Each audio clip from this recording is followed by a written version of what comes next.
Hi students, today we are going to start with lecture number 2 for solutions and colligative properties. With respect to solution, हमने previous lecture में पढ़ा है how are solutions formed and we have classified the types of solutions. हमने types of solution को classify किया on the basis of the size of the solute particles, that is your coarse mixture, colloids and suspension, or I can say true solution.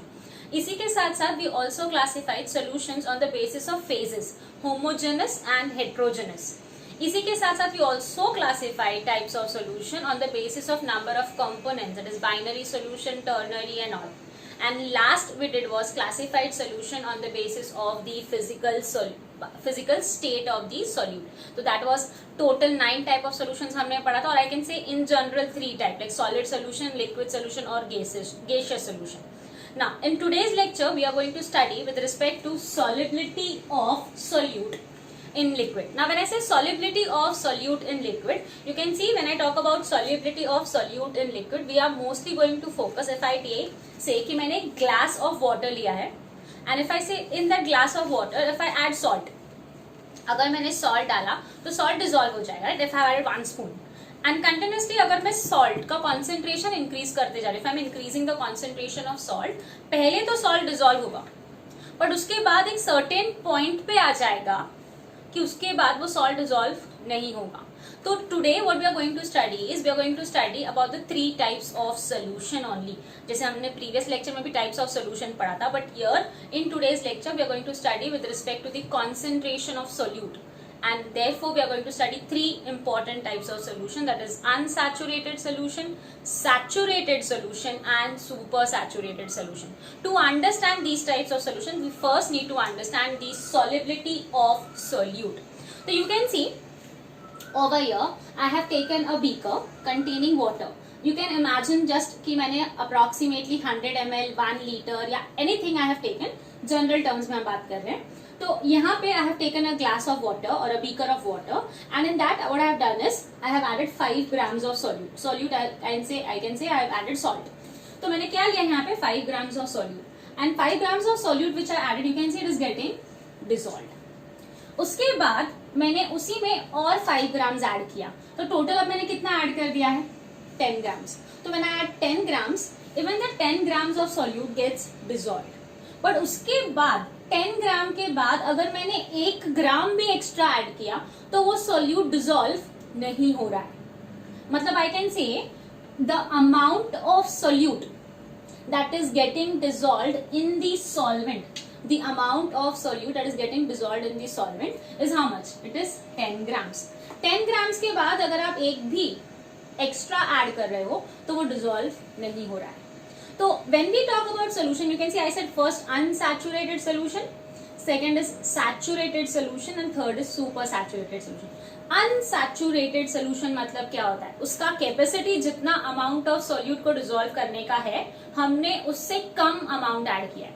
Like as I said कि यहाँ पे जितना पानी है, जितना water present है या सॉल्वेंट प्रेजेंट है, उसका कैपेसिटी है to dissolve 10 grams of solute. तो अगर 10 ग्राम से कम डिसॉल्व है, लाइक 5 ग्राम्स अगर यहाँ पे डिसॉल्व है, तो I can say this is nothing but your unsaturated solution.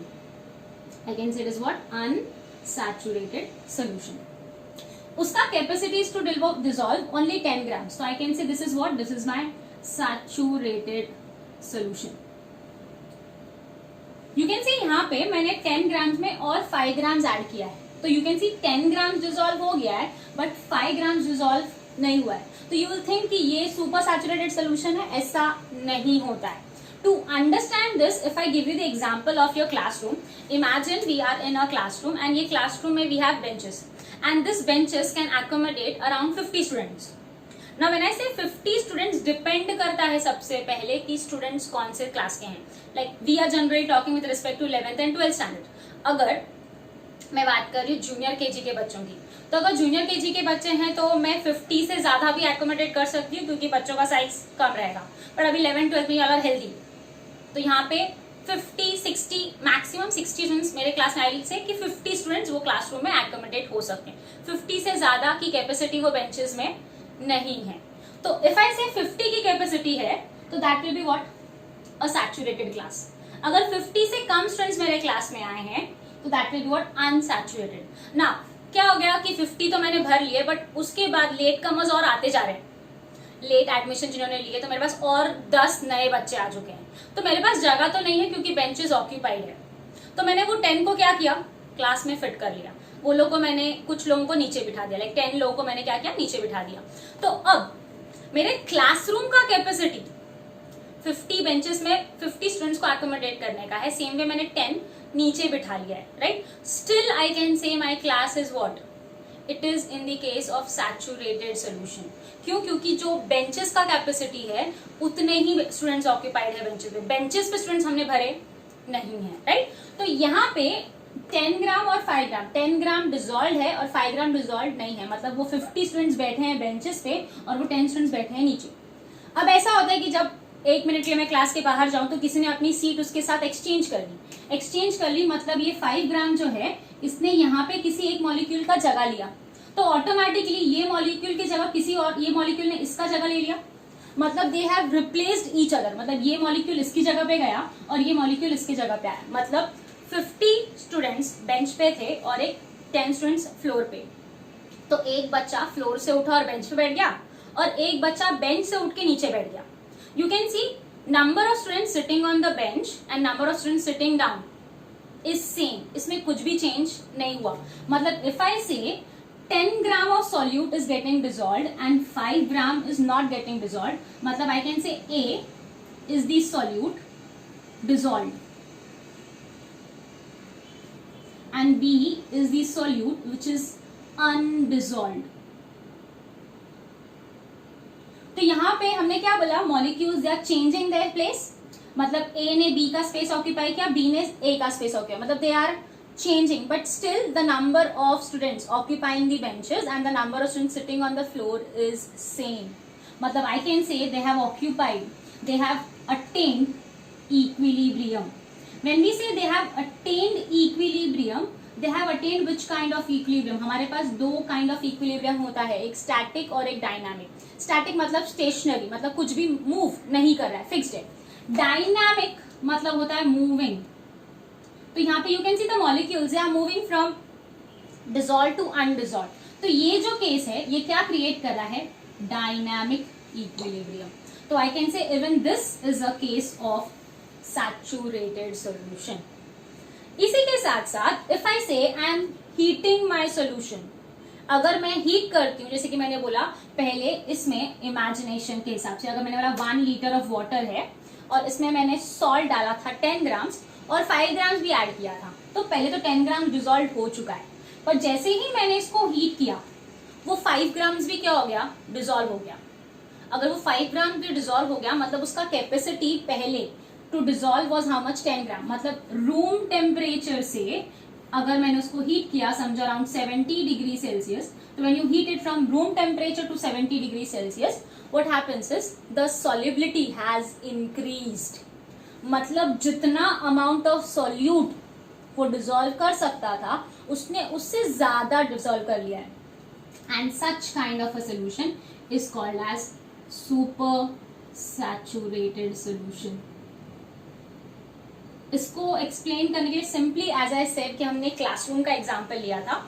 अगर हम क्लासरूम में बैठे, हमारे बेंचेस पे 50 लोग फिट हो चुके हैं, 10 नीचे बैठे हैं, तो 10 फिट नहीं हो रहे क्योंकि तुम लोग उनको जगह देने वाले नहीं हो, तुम लोग को आराम से बैठने की आदत है। अगर समझो मैंने अपने गड़ा सर को बुलाया या फिर मीरा रोड ब्रांच में मैंने ममता मैम को बोला, जैसे ही ममता मैम आएगी, 11th वालों ने ये फेस भी किया है कि जैसे ही मैम आती है मैम अपने आप सबको फिट करवा देती है, मतलब वो बेंचेस पे जहाँ पे पहले 50 स्टूडेंट्स बैठे थे वहां ऑटोमेटिकली अपने आप 6 स्टूडेंट बैठ जाते हैं, डर की वजह से, राइट, मैम के डर से या सर के डर की वजह से। तो सेम वे यहाँ पे just because we are heating, हमने एक हीट जनरेट किया, उसके से मॉलिक्यूल्स डिसॉल्व हो सकते हैं। तो capacity to sit in the benches और I can the capacity of the solute to get dissolve increases, and this is referred as your super saturated solution. So from here we have understood 3 terms. One is unsaturated, second is saturated, and third is super saturated. So from that we have also understood what is solubility of a solute in a liquid, that is solubility for a solution. So let's revise the definitions for these 3 types of solutions. So let's start with the definition. You can see, so the first term that we have over here is crystallization. जब हमने बात किया with respect to super saturated solution, I said we are going to heat it. When you heat it, would 5 ग्राम पे dissolve हो जाता है?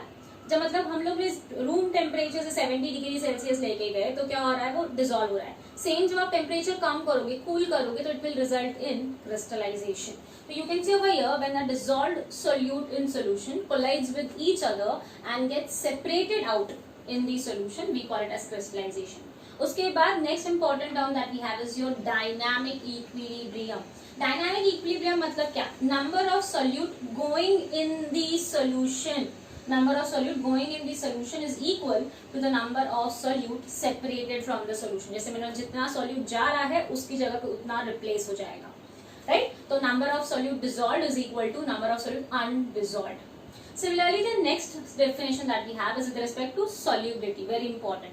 When I say solubility, solubility क्या है? It is the maximum amount of solute that dissolves completely in a given amount of solvent. याद रखना, जब मैंने वहाँ पे explain किया तो मैंने क्या बोला तुम लोग को 1 लीटर हम जनरल टर्म में ले रहे थे, बट हम जब स्टैंडर्ड में बात करते हैं तो हम 1 लीटर नहीं लेंगे. We said 100 सेंटीमीटर क्यूब और 100 ग्राम्स. तो यहाँ पे when I say maximum amount of solute that dissolves in a given amount of solvent, क्योंकि आप जब दो solutions को compare कर रहे हो तो solvent का quantity same होना चाहिए. तो it is the maximum amount of solute that dissolves in a given amount of solvent at constant temperature is called the solubility of solute in a given solvent at that temperature. क्योंकि अगर हमने temperature increase किया तो solubility change होता है. Similarly, when we talk about solubility, you can see the exact definition. It is the maximum amount of solute that dissolves in a given amount of solvent at a specific temperature. Now, solubility को measure कैसे करेंगे? We say it is expressed in grams of solute per 100 centimeter cube of the solvent. 100 centimeter cube means 100 ml, or I can say 100 gram. So we say it is the grams of solute per 100 centimeter cube of the solvent at 25 degree Celsius. इसी को हम ग्राम solubility भी बोलते हैं. You can see the units will be what? Mole per dm cube, and it changes with temperature. We have seen solubility will either change, increase in temperature or decrease in temperature. Moving ahead, we have a saturated solution. Saturated मतलब it contains the exact amount of solute that will dissolve in the solution. The concentration of the solute in the solvent remains constant and no more solute can be dissolved at the same temperature. हमने बोला था कि उसमें 10 grams ले रहे हैं तो 1 ग्राम extra भी ऐड किया तो वो डिसॉल्व नहीं होगा. Moving to the second definition, that is unsaturated solution. 10 grams में अगर 5 ग्राम प्रेजेंट तो ऑटोमेटिकली डिसॉल्व हो सकता है और उसके पास कैपेसिटी है कि वो और को डिसॉल्व करे. So you can see it contains less amount of solute than required for forming saturated solution. You can see in this case the equilibrium between the dissolution and crystallization does not exist क्योंकि यहाँ पे number of particles that can dissolve is less. At the same time we can say it can contain additional amount of solute if added till it becomes saturated. The last point that we have is super saturated solution. It contains the excess amount of solute then required for forming saturated solution. मतलब अगर saturated में 10 grams है तो it will contain 15 grams and it will be dissolved, but it happens at a little bit higher temperature. So you can see this solution cannot accommodate additional amount of solute added. ये extra solute accommodate नहीं कर सकता है. So you need to write down the definition from this part. First you'll write down what is solubility, its unit, then the 3 types of solutions that you have studied. First you studied was unsaturated solution, saturated solution and super saturated solution. So this completes your chapter, this completes your part with respect to solubility and types of solution.